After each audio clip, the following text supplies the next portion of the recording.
This channel does not promote any violent, harmful, or illegal activities. All content provided by this channel is meant for an educational purpose only. পেলোডারের ধাক্কায় নবম শ্রেণীর পড়ুয়ার মৃত্যু ঘিরে রণক্ষেত্র বাঁশদ্রোণী। দফায় দফায় উত্তেজনা। রূপা গাঙ্গুলির নেতৃত্বে রাতভর থানায় বিক্ষোভ অবস্থান বিজেপির।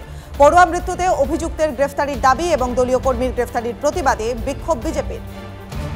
Fair and bright night and day cream ত্বক থাকবে ব্রাইট সারাদিন, পলিউশন ফ্রি, ঠিক যেন রাতের ফোঁটা সাদা ফুল।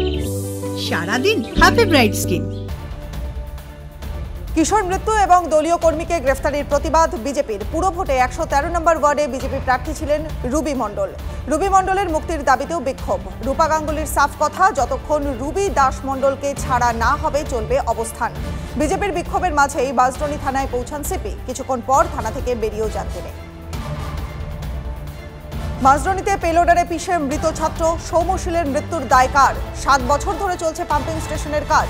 রাস্তা জুড়ে খোঁড়াখুঁড়ি, চূড়ান্ত ভোগান্তি। ৫ বছরে কাজ শেষ হওয়ার কথা, কিন্তু কেন দেরি? কেন এক সংস্থার হাত থেকে অন্য সংস্থাকে দায়িত্ব? উঠছে প্রশ্ন। গণশত্রু নই, কর্মবিরতি তুলে কাজে ফিরতে চাই, তবে কারো জ্ঞান শুনে কর্মবিরতি তুলব না। প্রত্যাহার হলে সাধারণ মানুষের কথা ভেবেই হবে। ধর্মতলার মঞ্চ থেকে বার্তা জুনিয়র ডাক্তারদের। দরকারে দিল্লি গিয়ে প্রতিবাদ, বার্তা সিবিআইকেও। উৎসবের আবহে নেভে নেই প্রতিবাদের আগুন। কর্মবিরতির মধ্যেই তিলোত্তমার জন্য বিচারের দাবিতে মহামিছিল জুনিয়র ডাক্তারদের। কলেজ স্কোয়ার থেকে ধর্মতলা পর্যন্ত মহামিছিল। আর এই মিছিল থেকে আন্দোলনকে কৌশলে নতুন করে সাজানোর পরিকল্পনা জুনিয়র ডাক্তারদের। মহালয়ার রাতে জ্বলে উঠল প্রতিবাদের আগুন। তিলোত্তমার বিচারের দাবিতে বাবুঘাটের গঙ্গায় ভাসল হাজার প্রদীপ। বেসরকারি হাসপাতালের চিকিৎসক সংগঠনের পক্ষ থেকে এই কর্মসূচি পালন করা হয়, যাতে সামিল হয় নাগরিক সমাজও। জাগো বাংলার পুজো বার্ষিকীর উদ্বোধনে ইঙ্গিতপূর্ণ মন্তব্য মুখ্যমন্ত্রী মমতা বন্দ্যোপাধ্যায়ের। নেত্রীর দাবি, যারা মানুষের সেবা করে তারা কম কথা বলে, আর যারা কাজ করে না বকবক করে বেশি। তিনি কম কথা কাজ বেশিতে বিশ্বাসী। তাদের দাবিগুলো দেখুন মুখ্যমন্ত্রী মিছিল থেকে মন্তব্য জুনিয়র ডাক্তারদের। মুর্শিদাবাদের ভরতপুরে তৃণমূলের গোষ্ঠীদ্বন্দ্ব প্রকাশ্যে। হুমায়ুন কবিরের বিরুদ্ধে দলের অন্দরে ক্ষোভ। ভরতপুরের তৃণমূল বিধায়ককে গদ্দার নিশানা দলীয় কর্মীদের একাংশের। হুমায়ুনের এলাকাতেই পথে নামলেন বিক্ষুব্ধরা। দলীয় পতাকা হাতে নিয়ে প্রতিবাদ মিছিলে হাঁটলেন মহিলারা। ভারী বৃষ্টিতে ফের ধস পাহাড়ে। ১০ নম্বর জাতীয় সড়কে ফের ধস। বন্ধ বাংলা সিকিম লাইফলাইন। লোয়ার সিংতাম রোডেও ধস। ক্ষতিগ্রস্ত সিংতাম বালুবাস ব্রিজ। উৎসবে বিঘ্ন ঘটাতে পারে বর্ষা। পুজোর মুখে ফের ভারী বৃষ্টির সতর্কতা বাংলায়। বঙ্গোপসাগরে নতুন করে নিম্নচাপের পূর্বাভাস। আজ দার্জিলিং কালিম্পংয়ে ভারী বৃষ্টি হতে পারে। কাল উত্তর এবং দক্ষিণ ২৪ পরগনায় ভারী বৃষ্টির পূর্বাভাস রয়েছে। কলকাতা সহ বাকি জেলায় বিক্ষিপ্ত বৃষ্টির সম্ভাবনা। বিক্ষিপ্ত বৃষ্টি হতে পারে পুজোর দিনগুলোতেও, জানিয়েছে আবহাওয়া দপ্তর। ঝাড়খণ্ডে ভোট প্রচারে গিয়ে জেএমএম কংগ্রেসকে তীব্র আক্রমণ প্রধানমন্ত্রী নরেন্দ্র মোদীর। আদিবাসী সম্প্রদায় পিছিয়ে পড়ছে, ভোট ব্যাংকের রাজনীতি করছে ঝাড়খণ্ড মুক্তি মোর্চা তোপ মোদীর। ঝাড়খণ্ডের উন্নয়নের পথে বাধা জেএমএম কংগ্রেস আরজেডি। হাজারিবাগে গিয়ে আক্রমণ প্রধানমন্ত্রী। নভেম্বরে মহারাষ্ট্রের নির্বাচন হাতে মাত্র আর একটা মাস। বিজেপি নেতাকর্মীদের উদ্দেশ্যে বড় বার্তা অমিত শাহর। ঘর চলো অভিযানের বার্তা, সব বাড়িতে গিয়ে সংযোগ স্থাপনের বার্তা শাহের। বিরোধীদের সঙ্গে বিজেপির পার্থক্য কোথায় বুঝিয়ে দিতে হবে, বার্তা মোদীর সেনাপতি। পাওয়ার বনাম পাওয়ার। এনসিপির নির্বাচনী প্রতীক ঘড়ি নিয়ে ফের মামলা গড়ালো শীর্ষ আদালতে। ঘড়ি চিহ্নের অধিকার ফিরে পেতে নতুন করে সুপ্রিম কোর্টের মামলা শরদ পাওয়ারের। আসন্ন মহারাষ্ট্র বিধানসভা নির্বাচনে ভাইপো অজিত পাওয়ারকে যাতে ওই চিহ্ন তিনি ব্যবহার করতে না পারেন তা নিশ্চিত করতে শীর্ষ আদালতে আর্জি কাকা শরদের।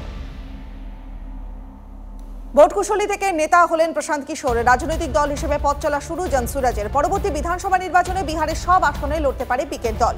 বিহারের মানুষের বিকল্প দরকার, মন্তব্য প্রশান্ত কিশোরের। তার দলের মূল এজেন্ডা যে মদে নিষেধাজ্ঞা তোলা, সেটাও স্পষ্ট করলেন পিকে।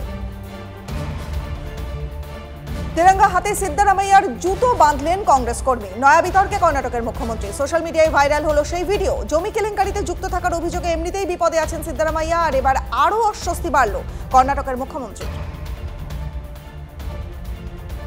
কাল নতুন বাসভবনে যাচ্ছেন কেজরি। আগামী দুদিনের মধ্যেই সরকারি বাসভবন খালি করে দেবেন তিনি।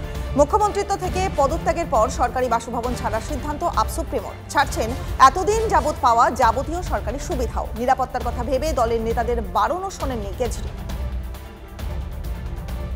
পশ্চিম এশিয়ার নিরাপত্তা পরিস্থিতি নিয়ে উদ্বিগ্ন ভারত। শান্তির বার্তা দিয়ে এবার মুখ খুলল নয়াদিল্লি। ইরান ইসরায়েলকে সংযত হওয়ার বার্তা। এই সংঘাত যেন বৃহত্তর এলাকায় ছড়িয়ে না পড়ে, আলোচনা এবং কূটনীতির মাধ্যমে সমস্যার সমাধান হোক, চায় নয়াদিল্লি।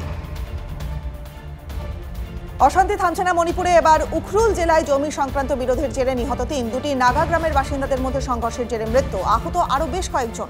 এলাকায় বন্ধ ইন্টারনেট পরিষেবা, বড় ধরনের জমায়েতেও নিষিদ্ধ। পরিস্থিতির নিয়ন্ত্রণে এলাকায় মোতায়েন পুলিশ। ফের অশান্ত মণিপুর। দুষ্কৃতীদের গুলিতে নিহত কুকি গোষ্ঠীর স্বঘোষিত কমান্ডার। চূড়া চাঁদপুরের লেইসাংয়ে আততায়ীদের গুলিতে নিহত। ভোরে তার গুলিবিদ্ধ দেহ উদ্ধার। গভীর রাতে কারা হামলা চালালো তার উপর তা এখনো স্পষ্ট নয়। মণিপুরের পরিস্থিতি সমাধানে রাজনৈতিক আলোচনার পক্ষে সওয়াল মুখ্যমন্ত্রী এন বীরেন সিংয়ের। রাজধানী দিল্লিতে বড়সড় মাদক চক্রের পর্দাফাঁস। 2000 কোটি টাকার মূল্যের 500 কেজির মাদক বাজেয়াপ্ত। দক্ষিণ দিল্লিতে পুলিশের অভিযান, 4 মাদক পাচারকারীকে গ্রেফতার পুলিশের। ধৃতদের জিজ্ঞাসাবাদ করে আন্তর্জাতিক মাদক পাচার চক্রের মূল পাণ্ডাদের খোঁজে পুলিশ। ত্রাণ বিতরণ করতে গিয়ে বড়সড় দুর্ঘটনার কবলে সেনার হেলিকপ্টার।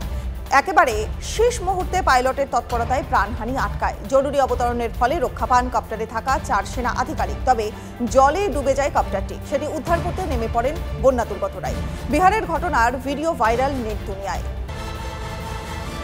ইস্টবেঙ্গলের নতুন কোচ হিসাবে একাধিক নাম ভাসছে। ইভান ভুকোমানোভিচ, সাইমন গ্রেভিনসন সহ হাওয়াসের নামও ভাসছে ময়দানে। তালিকায় রয়েছেন ভারতীয় ফুটবলের সাফল্যের সঙ্গে কোচিং করিয়ে যাওয়া আলবার্তো রোকাও। একই সঙ্গে ইস্টবেঙ্গলের কোচের হট সিটে প্রবলভাবে উঠে এসেছে বসুন্ধরা কিংসের কোচ অস্কার ব্রুজেরও নাম। আইপিএলে দ্য 100-এর নিয়ম এবার মেয়েদের টি-20 বিশ্বকাপে ব্যবহার করা হবে স্মার্ট রিপ্লে সিস্টেম। এর ফলে ভিআরএস এর ক্ষেত্রে দ্রুত সিদ্ধান্ত জানাতে পারবেন টিভি আম্পায়ার। তুলনামূলকভাবে বাঁচবে অনেকটা সময়। বাংলাদেশের বিরুদ্ধে টেস্ট সিরিজের পর আইসিসি ব্যাটারদের র্যাঙ্কিংয়ের উন্নতি হয়েছে যশস্বী জয়সওয়াল, বিরাট কোহলি। 2 ধাপ এগিয়ে 3 নম্বরে উঠেছেন যশস্বী। 6 ধাপ উঠে 6 নম্বরে বিরাট। প্রথম 10-এ যশস্বী, বিরাট ছাড়াও রয়েছেন ঋষভ পান্ত।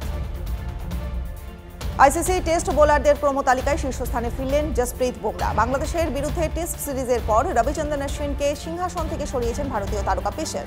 এবছরের ফেব্রুয়ারিতে আইসিসি বোলারদের প্রোমো তালিকায় প্রথমবার শীর্ষে পৌঁছেছিলেন বুমরা।